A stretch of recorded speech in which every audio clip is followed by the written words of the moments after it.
Apa masalahnya? Lepas fitnah, delete lah. Bukan susah sangat.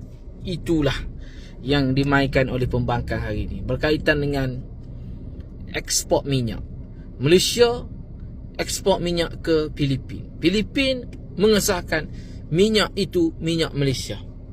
Tapi kita sebagai rakyat Malaysia kita tak tanya pun, adakah minyak itu memang betul daripada kerajaan Malaysia ataupun minyak itu syarikat luar negara yang jual minyak. Sebab dalam negara kita yang bawah kerajaan adalah Petronas.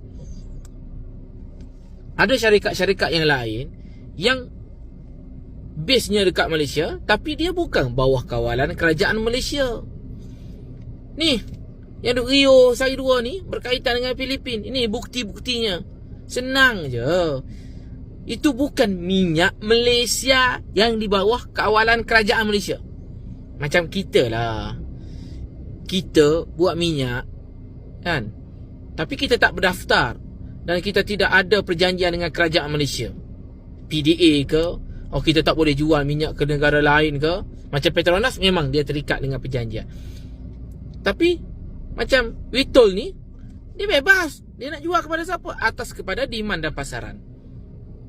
Kalau walaupun nak beli minyak dengan syarikat dia, belilah, tak ada masalah.